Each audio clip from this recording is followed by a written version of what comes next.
Hey everybody, welcome back to E3. I'm your host Seltzer, joined on the couch by Swifter because we have a big game to discuss. It's LawBreakers. We've got Cliff Blazinski on the couch. We've got Arjan on the couch. Guys, introduce yourselves and tell the people how you're involved in LawBreakers. My name's Cliff Blazinski. I've been in this business for 25 years. This is not my first rodeo or E3, and my voice is not completely fucked yet.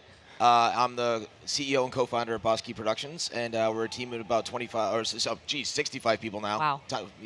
Life comes at you fast. Yeah, right. We founded the studio in Raleigh, North Carolina. This summer it will have been 3 years ago, and I couldn't do anything without this guy. Tell me why. I'm Arjan. I'm a COO and a co-founder. So I called him up like 4 years ago.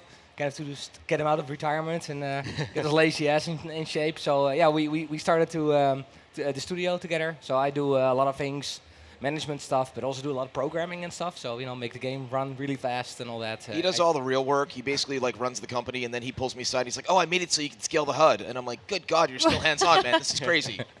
Well, you guys have an incredible studio. Tell me a little bit about what kind of team it takes to build a game like LawBreakers. It's a really eclectic one. When we started the studio nearly 3 years ago, I didn't know who we would attract talent-wise. I was assuming it would be like people out of Epic, over in Cary, North Carolina, across the road from us. But I wound up getting people out of Sucker Punch, people who worked on Infamous, right? I wound up getting the art director of PlanetSide 2, Trammell, effects artist that worked on Tomb Raider. Wow. So, part of it's people who were on the West Coast. Right. And I'm not saying the West Coast isn't awesome. The problem is it's ridiculously expensive. Sure. So it's like, hey, you have a family and you want a yard and you want to have a dog, come to North Carolina where you can get a nice house that's relatively affordable. Yeah, I've got like a forest in the yard and deer and foxes and coyote and stuff. And Neighbors with guns. there's Welcome to the South. Oh, it's a different environment, but it sounds like you've pulled together an incredible team. Where did you find these people? You're telling us all out of these different studios. How did you select them to be part of this team? Like, what was the feature among all these people that you wanted? I have a no asshole rule. Okay, that's an And important rule. I personally make sure that I take every prospective employee to the coffee shop that's across the street from the studio, and I sit them down and I look them in the eye and I'm like, so tell me about yourself. Right. What's your story? And one of the little tests that I do often is when you take someone who you're going to interview and possibly hire at your company, look how they treat the service industry staff. Ah, right. If they're dicks to them, they're just terrible people. So, because service industry people are amazing at like the restaurant and bar business, and if they're good to them, they're good. And you let the resume speak for itself, and also allow the selection process to actually work. I trust our employees to kind of vet people and make sure that they're not only talented but not assholes. But now your secret test is out, man. Now people out there know. They've heard you. Now it's like Fair right up enough. you. Yeah. Test number 2. We'll still find out if Right. well, one of the things is like between Ariane, myself, Right. and Trammell, our art director, and some of the other folks at the studio, we've been in this business for years. So it's literally 2 degrees of separation these days. So if somebody's like not a good person, It gets around, right? we will find out. Yeah. So that's what the rule in life is: don't be an a-hole. Yeah. Agreed. Well, how do you feel like this collection of good hearts and good people has come together to affect this game? Like, what about this unifying factor has been apparent in LawBreakers? Well, I'll tell you, it's a miracle that a video game ever ships. Yeah. It is literally the perfect blend of art and science. Right. And you're taking people, when they're more experienced, they have to check their egos at the door. Mm-hmm. And we've had our growing pains. Sure. There's times where I take somebody to coffee and they're like, I want to strangle my lead. And I'm like, calm down. Everything will be good.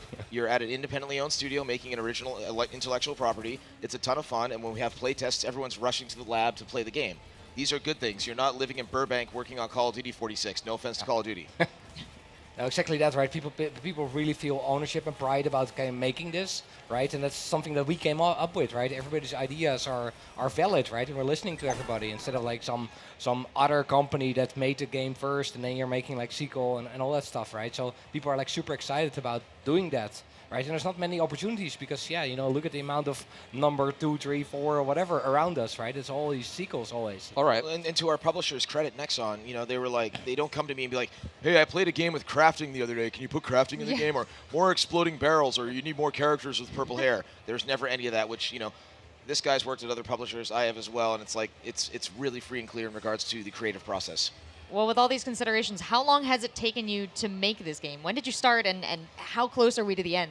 So the game's coming out August 8th. Wow. Oh, wow. That's soon. That's That's right one of around the the corner. soonest releases we've said on this Well, stage. I really feel like we're finally getting a lot of hype for the game, where I'm starting to see people with the Deadzo logo walking around the show floor. We have that great banner outside, and the end is near, but it's really the beginning, because we're in the world, and the terrible term that a lot of the publishers use is games as service, Right. where it's like, oh, we're revealing our 9th role/class.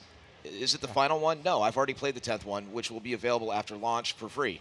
So we're not going to nickel and dime people with some of that BS DLC that you see a lot of. What they see is what they're going to get, and like that's like the package, yeah, right? We just like, want to keep more characters coming. We want to Right. see more environments coming. We want to just grow the experience, new game modes, and players will ultimately decide what the best game mode is, what the actual map that they want to play is. They'll reconfigure the game with our custom game to let us know what settings they think are the best, and maybe eventually be an esport. But I'm not gonna force that. So you've and one of the things you announced too was it's just a multiplayer game. So you've put it at just the multiplayer price point, right? Yeah. So what do we get with the game purchase itself, and what can we do beforehand to make sure that we get this game? And how as much soon as is it? Comes out? Well, Yeah. one thing at a time, guys. Tell us, Cliffy. I'm getting it from both ends here. Double Alright. barrel right here. So the game's $29.99. Okay. It's none of that $60 multiplayer only bullshit. Right. I've Okay. seen that way too Alright. much. There is a $39.99 edition that has more awesome skins that you can get. It's called the Dead Zone Deluxe. That's optional. However, we are $29.99 entry point, and a bunch of maps, a bunch of game types, 9 roles, 18 characters, tons of different skins for those that you can get via our crate system. And hop online. It's a very skill-based game. Our matchmaking's on point now, where we're at the point where you get about a 50-50 kind of win-loss Oh, there we ratio. go. That's pretty much life. You want win some, lose some. Right. And when you're a high skill-based game, you don't want to get dumpstered every time you play because nobody likes a blowout. That's a quick way to uninstall for me. I mean, you just Yeah. need that balance. Are you there, saying right? you're terrible? I'm absolutely terrible. I'm not one. I just want to win once in a while. And I'll feel good. I mean, that's all I want. Well, it's so even in our own lab, like we have Ned, who always plays as the damn assassin. And I'm like, Ned, try something else, please. Anything else besides the assassin. And he's really, really good. And then when we get in the wild, we had an event with some YouTubers and Twitch streamers, and just watching these young folks with their young reflexes. Right. And I'm just like, holy crap, this is Ender's Game. It's unbelievable how good they are. Yeah, we're gonna That's find the a next love. guy who's gonna save the world through LawBreakers. There we go. But there's, and we'll get into this later as we discuss LawBreakers. But there's a lot of those endgame features there where you play with gravity. It's such a fun, exciting game. I did get my hands on it, but I think a lot of the players are going to be really excited to get this Dead Zone Deluxe Edition because it adds so much in the form of colors. No pay to win whatsoever, None right? of